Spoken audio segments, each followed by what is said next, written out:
the drumming of drums and the ringing of bronze. The earth trembles from thousands of feet. Before you stands an army that could march from ocean to desert, from mountains to steppes, and everywhere left the same trace: order, iron, and blood. But here's the question. How could a force consisting of simple people, peasants and craftsmen, defeat far more numerous enemies again and again? Why did armies that seemed invincible crumble under their onslaught like sand in one's hands? The answer lies in one movement, in one technique that changed the course of battle. And you will soon learn this very secret. But first, we must understand where it was born. Polybius wrote that the main strength of the Romans lay not only in discipline, but also in the ability to adapt. When in the early 3rd century BC Rome faced the Samnite Wars, the old Greek phalanxes showed their weakness. Huge walls of shields could not withstand the rugged terrain of mountains and narrow passages. Where the Greek phalanx broke, the Romans learned to move flexibly. These warriors with heavy shields and short swords were called hastati. They were like the first line in the army's dance movement, covering and distracting the enemy. Their task was not to destroy the enemy, but to engage in battle, stretch his forces and give commanders time to maneuver. Picture this scene. Sunlight reflects off hundreds of bronze helmets. The air trembles with cries. But this is not chaos. This is a precise, well-practiced mechanism where every soldier knows his place, and every mistake costs a neighbor's life. To the Greeks, this looked like an electric shock. Instead of a heavy phalanx, a living network stood before them that could bend, scatter, and reassemble again. And it is precisely here that the key is born. If the enemy is accustomed to seeing an iron wall before him, how will he behave when this wall suddenly opens a flank?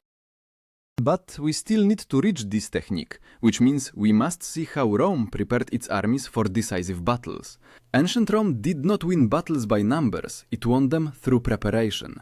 Polybius wrote that discipline and training among the Romans were stricter than in any other army of antiquity. A soldier began the day with a heavy march, 20 kilometers across rough terrain in full equipment. The weight of his armament reached 30 kilograms. This was not only shield and sword, but also armor, throwing spears, and a food supply for several days. If you compare, it's as if a modern soldier went into battle with 2 backpacks at once. Order within the legion played an important role. Warriors were arranged not as a shapeless mass, but in clear ranks divided into separate groups. These groups were called manipules. A manipule is a small unit of approximately 120 men that could act independently. Essentially, a legion represented not a stone wall like the Greek phalanx, but hundreds of bricks that could be rearranged in any combination. It was precisely the manipules that gave the army the flexibility that allowed it to perform that very flanking maneuver. Imagine a huge chessboard where pieces move not according to strict rules, but by the commander's order. One legate could shift manipules to the right, another could advance them forward, and the centurion could pull them back. To the enemy, it seemed they were fighting a single organism, but in reality, it was 100 small fists that could open or close at any moment. The key to this system was the officers. A legate commanded the legion, tribunes oversaw general discipline and supply, centurions managed formation in the thick of battle. A centurion was not simply an officer. He stood in the first line, alongside his soldiers. His helmet crest was visible from afar, and the enemy understood. If this man was still alive, it meant the formation was not broken. But discipline is not only about commanders. Archaeological finds show that even Roman camps were built with mathematical precision. Straight lines, identical tents, even roads. Every soldier knew his place, which meant that even at night, in fog or in the panic of attack, order did not collapse. And yet, no system has meaning without practice. Therefore, legions spent weeks drilling formations. The signals of trumpeters. This was the language the army spoke. One sound meant advance, another retreat, a third change of formation. In the roar of battle, words were lost, but trumpets and drums were heard by everyone. Picture a stadium where tens of thousands of people simultaneously stand and begin moving in rhythm to music.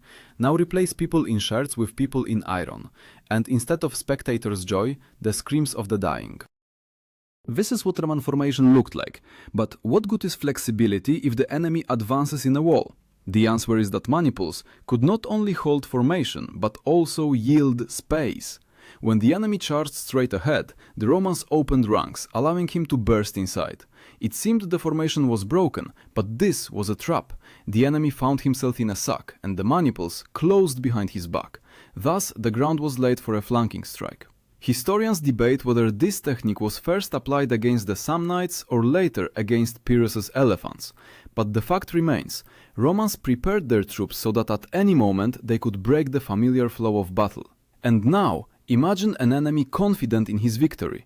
He sees an ordinary formation before him. He throws all forces into attack. And at precisely this moment, the legion begins its transformation from a straight line to a deadly hook. But how exactly this transformation began, we will see in the thick of battle itself. The morning of battle always begins the same way: fog, cold air, and the ringing silence before the storm. But it was precisely in this silence that fear was born, and for Rome's enemies it became prophetic. According to Livy, Roman armies moved onto the battlefield not as a crowd, but as an orderly stream. A column of legionaries could stretch for several kilometers, and yet everyone knew his place. At the front, scouts and cavalry. Behind them, heavy infantry. Bringing up the rear were supply trains with grain, meat, and even mobile forges. The order of movement determined success. Warriors did not march as they could, but formed into a clear column, ready to deploy into battle order at a signal. One trumpet sound, and the entire legion, as if by magic, reformed. Maniples spread apart, forming equal intervals. These gaps allowed not only breathing in battle, but also receiving blows, dispersing the enemy's force. In the first line they usually placed hastati, young but already trained soldiers. They were like the first wave on shore. They took the blow, made noise, broke, but behind them always stood new ones. Next came the principes, more experienced fighters in better armor. Their shields gleamed from polished bronze, and their swords, gladii, were shorter than Greek spears but deadly convenient for close combat. And finally, in the third line stood veterans, the triarii. These old men were the last reserve, the last hope. In Rome they even said, "It has come to the triarii," when the situation became critical. But not only infantry determined the outcome. An important part of battle's beginning was cavalry. Horsemen armed with spears were positioned on the flanks. Their task was simple: protect the vulnerable edges of the legion. If the enemy tried to come from the side, it was precisely the cavalry that had to delay him. But often it was here that the most important thing began: preparation for the future flanking strike. Picture how this mass of people emerges onto the field. First light dust over the road, then the rhythm of steps, then the gleam of hundreds of spears. The rumble grew louder until it turned into real thunder. For enemies this was not just noise, this was a harbinger of doom. However, even for the Romans the beginning of battle rarely went smoothly. Sources mention that the enemy often used unexpected tactics. Thus, in the battle against Pyrrhus, war elephants crashed into the front lines, and the hastati wavered. Soldiers were seeing these living towers for the first time, roaring and sweeping away people and shields. But it was precisely discipline and the ability to reform that saved the legion from defeat. The maniples opened up, letting the elephants pass forward, while from the flanks they showered them with spears. A key element of battle's beginning: signals. Polybius noted that without trumpeters and standards, battle would have turned into chaos. Every trumpet sound was like a conductor's command in an orchestra of death. One sound, movement forward; another, retreat; a third, reformation. To enemies this looked like sorcery. The Roman formation would compress, then expand, but never break. Archaeological finds show that in legionary camps they found animal bones with marks. These are remains of sacrifices before battle. Soldiers believed that gods would indicate a favorable day for attack. And if the augurs said that omens were good, the legion went into battle with confidence, as if fate itself stood on their side. But fate is rarely simple. The beginning of battle is always chaos, where cries of the wounded mix with roars of commands, where blood on grass mingles with mud. And yet it was precisely in this chaos that Romans knew how to wait. They did not rush into fury immediately, did not try to break the enemy with the first blow. They knew the main thing was still ahead. And then comes the moment when the enemy has exhausted himself in the first attacks. His lines are no longer so dense, his soldiers are tired. He thinks he has almost won, that the Romans are about to waver. But it is precisely at this instant that the army begins to move differently. Many pulls shift, flanks come alive, and in the air, the shadow of the future strike is born. Thus begins the transition to the climax, the moment when the hidden technique turned into a deadly trap. The real drama of Roman battle began not with the first clashes, but when the enemy felt like a victor. Polybius wrote that the main strength of the legion was revealed precisely after the first waves of attack, when the foreign army had already spent its forces, while the Romans were only preparing to deliver the main blow. By this moment the maniples, like chess pieces, were already standing in the needed positions, and then came into action the technique that broke hundreds of armies, the flanking maneuver. A flank is the side of an army.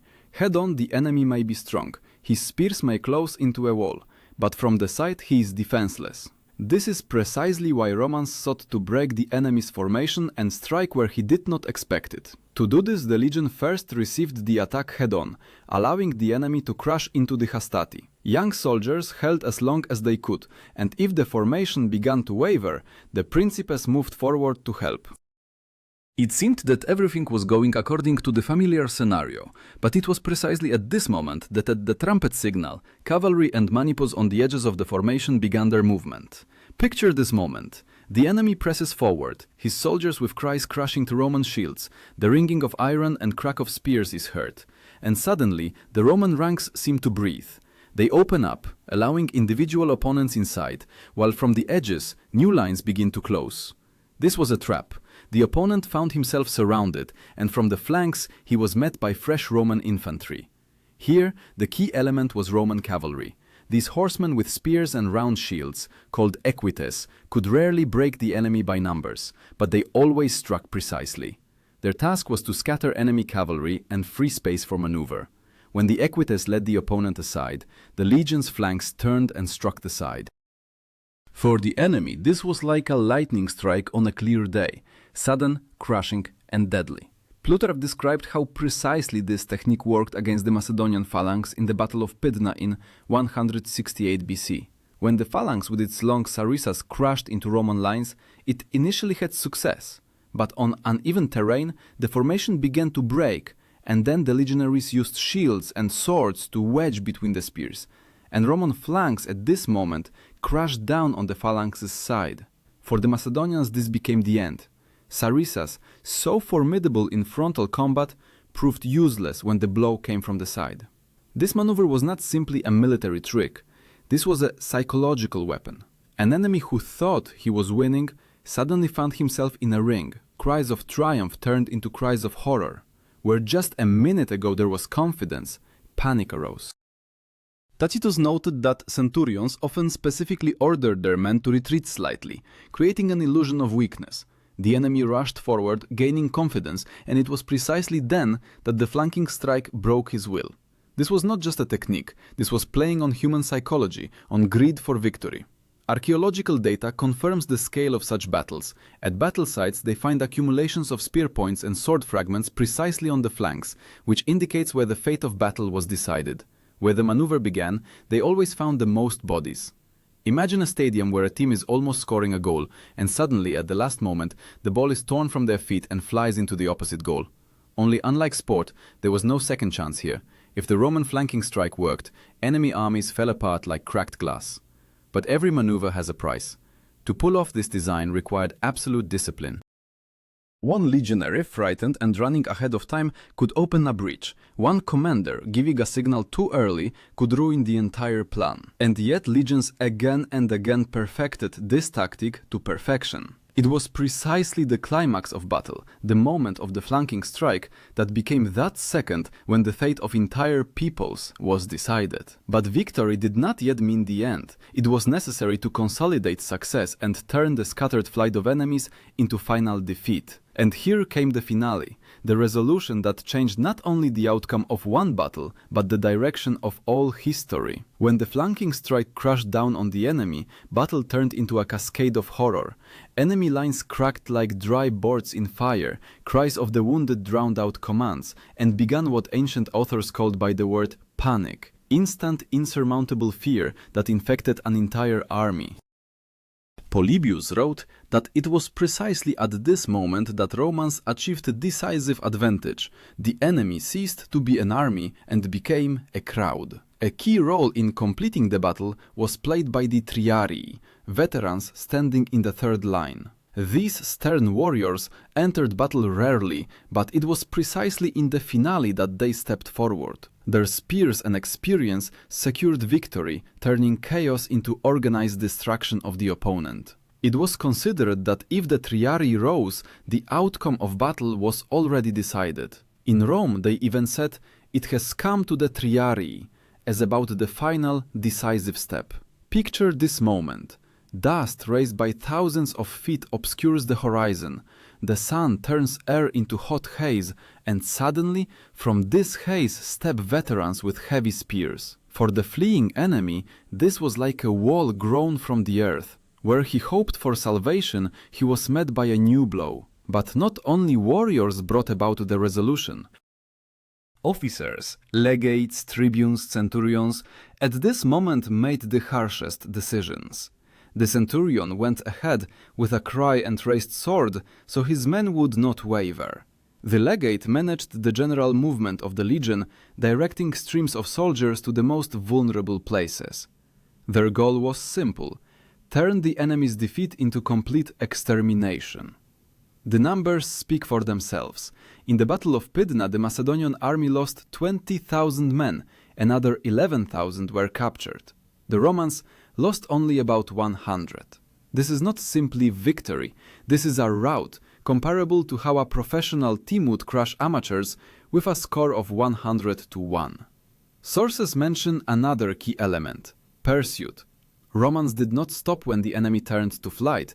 Their cavalry and light infantry raced after the fleeing, turning retreat into slaughter. Appian wrote that after such battles, the earth was strewn with bodies and rivers became red with blood. Archaeological finds confirm the scale of tragedy. At battle sites they found pits with bones, where in one layer lay hundreds of skeletons, men, animals, weapon fragments. These mute witnesses show Romans left enemies no second chance. And yet, the resolution of battle is not only blood. This was always a moment when the fate of entire peoples was decided. After Pydna, Macedonia ceased to exist as an independent kingdom. After Canna, where Hannibal used the same flanking technique against the Romans themselves, Italy trembled with fear. Each time this maneuver worked, it changed the map of the world. Think, one tactic, one technique, and the result became the fall of kingdoms, death of dynasties, decline of empires. The enemy saw how his best troops broke in a matter of hours and understood. No numbers, no bravery could withstand iron discipline and cold calculation. But the finale of battle was only part of a greater design. Romans did not stop at victory. They turned it into an instrument of politics. Captured lands passed under the power of the Senate. Prisoner warriors became slaves, and the very memory of defeat remained in peoples for generations. And it is precisely here that the question arises. If one maneuver could decide the fate of an entire civilization, what can it teach us today? The answer to it is born not in the numbers themselves and not in ancient chronicles, but in what is hidden behind these victories, in human will, discipline, and the ability to act when it seems that all is already lost. And now we have approached the final step, the moment when an individual tactic becomes part of eternity. Romans did not simply win, they turned each victory into an instrument of power. This is precisely why their flanking maneuver was not simply a military trick. It became a symbol of how cold calculation and iron discipline can break the fate of entire peoples. Historians note that after every major battle where legions applied this technique, the map of the world changed. After Pydna, Macedonia lost independence, its army was destroyed, and cities submitted to Rome. After Zama, where Scipio Africanus used the same scheme against Hannibal, Carthage definitively lost its chance for dominance in the Mediterranean. Archaeological finds in Numidia show mass burials of Carthaginian warriors, which confirms the resolution was not chance, but calculated destruction. But the strength of this maneuver was not only in weapons, it was in the fact that Romans knew how to learn from their own defeats. After Cana, where Hannibal himself applied the flanking strike against them, Rome did not fall. On the contrary, it turned its defeat into a school. Polybius wrote that Romans never considered defeat the end, but only a lesson. This is precisely why their army became more flexible and deadlier with each decade. An important term for understanding the legacy of this tactic is disciplina. This is not simply discipline in our sense. For Romans, disciplina was a way of life, a sacred duty. It meant readiness to follow orders, even if they led to death. It made simple peasants into warriors who could stand in formation for hours under the blazing sun, wait for a signal, and strike at the moment when this decided everything. Imagine, thousands of people, different in age and origin, become one body, breathing in rhythm to commands. Their enemies saw only an iron wall, but behind this wall hid a machine where every part knew its place. It was precisely this that turned the flanking maneuver into a weapon that did not age for centuries. Modern military researchers indicate that principles of Roman tactics are still studied in academies. At the foundation of contemporary doctrines lies the same idea. Do not attack the enemy head-on where he is strong, but seek vulnerability from the side, from behind, where he does not expect it. In fact, every flanking movement in modern war is an echo of Roman tradition. Archaeology adds silent confirmation to this. In places of ancient camps, they find perfectly straight lines of ditches and roads. These traces show that an army could turn a field into a fortress in one night. In this too was the essence of the flanking maneuver. It worked only because the army was a machine capable of precision and order under any conditions. But the most amazing thing remains that behind all this technique lay the human element. For the maneuver was performed not by gods or supermen, but by ordinary men, farmers, blacksmiths, shepherds. Their shoulders ached from the weight of armor, their legs burned from marches, their hands trembled from exhaustion. And yet at the decisive moment they raised their shields, stepped forward and closed the ring around the enemy. And here I want to return to the question we posed at the very beginning. How did an army assembled from simple people again and again defeat those considered invincible? The answer is simple and terrible, because these people learned to be more than themselves. They became part of something greater, the legion, the empire, history. Today, knowing this story, each of us can ask ourselves, could I have marched 20 kilometers in iron, stood in formation and waited for my moment, knowing that the outcome of an entire army depended on my steadfastness? Could I have endured that instant when the enemy presses, when it seems all is lost and yet remain in place to strike when it is needed? The Roman flanking maneuver is not simply a military technique. This is a lesson about how strength is born, where ordinary people are ready to become a unified whole for a goal greater than themselves. And perhaps this lesson is more important than all the numbers, dates and names, because it concerns not only ancient wars, but our own lives. And now, knowing how one technique changed history, each of us is left with a personal question. When my own decisive moment comes, will I be able to deliver my own flanking strike?